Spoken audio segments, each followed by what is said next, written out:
The tragic and premature passing of Natalie Wood in November 1981 continues to cast a dark shadow over Hollywood.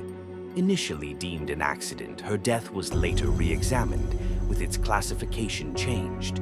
Was it merely a heartbreaking mishap, or could there have been something far more ominous involved?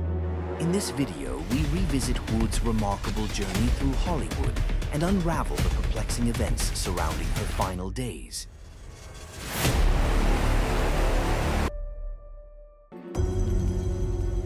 Natalie Wood was a symbol of classic Hollywood elegance. Her career began at the tender age of 4, when she charmed audiences as Susan Walker in the 1947 holiday classic Miracle on 34th Street. From there, stardom was inevitable, as she acted alongside the industry's biggest names. Among her most iconic roles were Maria in the original West Side Story and Louise in 1962's Gypsy. Her talent was such that she received 3 Academy Award nominations for Rebel Without a Cause, Splendor in the Grass, and Love with the Proper Stranger.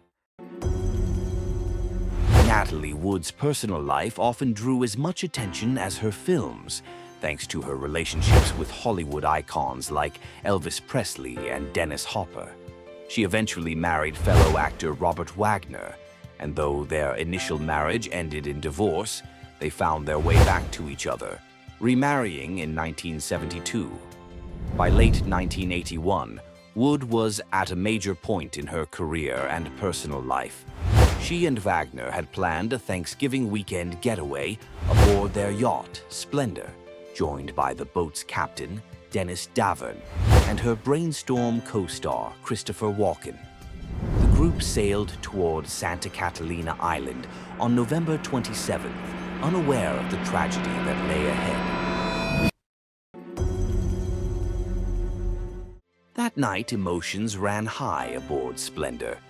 A heated argument erupted between Wood and Wagner, prompting Davern to suggest that Walken intervene. However, the actor declined, allegedly remarking, "Never get involved in a quarrel between husband and wife." To cool off, Wood asked Davern to take her ashore using the yacht's dinghy, Prince Valiant. They spent the night at the Pavilion Lodge Hotel before returning to Splendor the next day. Later, the group had dinner at Doug's Harbor Reef restaurant. Staff members reported they consumed wine, champagne, and cocktails before heading back to the boat around 10 p.m. Allegedly, Wagner and Walken then engaged in an animated, albeit non-violent, debate about politics. What followed remains a source of controversy. So what happened? Wagner claims Wood went to bed afterward, but another version of events has since emerged. Witnesses aboard a nearby vessel said they overheard a man and woman arguing loudly that evening. Eventually, Wagner told Davern that Wood was missing, yet no immediate search took place. A distress call wasn't placed until 1:30 a.m., and nearly 6 hours later, a helicopter from the Los Angeles County Sheriff's Department discovered the actress's body floating face down, roughly 200 yards from the island. Wood was dressed in a flannel nightgown, wool socks, and a red puffer jacket. Her dinghy had drifted ashore nearby, with the ignition off, oars locked and gear in neutral. Coroner Thomas Noguchi reported bruises on her limbs and a scratch on her face. Her blood alcohol content was 0.14, well above the legal limit. Lacking definitive evidence of foul play, Noguchi concluded Wood had accidentally drowned, possibly while trying to secure the dinghy. However, Wood's younger sister, Lana, never accepted that version of events. She insists Natalie, who had a profound fear of water, would never have left the yacht on her own in a nightgown and socks.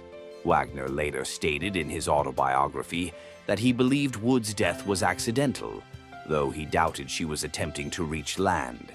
He speculated she may have tried to silence the dinghy, which she'd previously asked him to fix. He believed she may have slipped on the slick, algae-covered steps and, weighed down by her waterlogged jacket, was unable to climb back aboard. In 2025, the coroner confirmed that the soaked parka could have weighed 30 to 40 pounds, a significant amount of weight for someone of her small size and stature. Nevertheless, some believe the situation was far more complex. Both Walken and Davern have said that Wagner felt threatened by the time Wood had spent on set with Walken, who later admitted he sided with Wood during their dispute before stepping out. When he returned, the couple seemed to have reconciled, but Davern paints a different picture, claiming the argument continued. The captain recalled hearing the dinghy being untied, then silence. Around 11:30 p.m., Wagner reportedly entered Davern's cabin looking disheveled and sweating heavily, as if he had just been in a brutal fight. He said Wood was missing, but discouraged an immediate search. Skeptics have questioned Davern's credibility, noting his changing statements over the years. Still, his account echoes long-standing rumors about Wood and Walken's on-set flirtation. Some reports suggest Wood had grown fond of her co-star during filming, and their chemistry was evident during dinner. Could Wagner's jealousy have turned deadly? Deadly. Christopher Walken has always cooperated with investigators and has never been named a suspect in Natalie Wood's case. However, suspicion has long lingered around Wagner. In 2011, the investigation was reopened due to new witness accounts and evidence. The coroner's office revised the cause of death to drowning and other undetermined factors, with the updated report citing the nature and placement of Wood's bruises, along with the absence of head trauma, as signs her injuries were inflicted prior to entering the water. This is supported by a former coroner's intern who, in 2020, alleged that Wood's injuries looked consistent with being forcibly thrown from the boat. He claimed when he initially presented his findings in 1981, Noguchi responded oddly. The Los Angeles County Sheriff's Department has emphasized that the case remains open and ongoing. In 2018, Lieutenant John Corina named Wagner a person of interest, saying, "Wagner was the last person with Natalie Wood, and somehow she ends up in the water." Despite multiple attempts, investigators say they haven't been able to interview Wagner, though his lawyers argue he has cooperated fully. Now, in his mid-90s, Wagner has consistently denied any wrongdoing. So, what really happened aboard Splendor that ill-fated night? Was it the tragic accident Wagner claims it was, or did a volatile argument between celebrities spiral out of control? Over 40 years later, the mystery surrounding Wood's death endures, leaving a legacy of unanswered questions.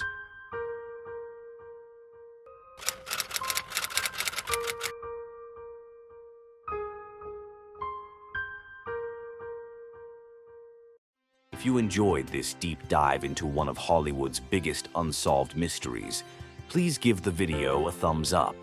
And for more captivating stories about notable women from history, be sure to subscribe and turn on notifications so you never miss an episode. Thanks for watching. See you next time.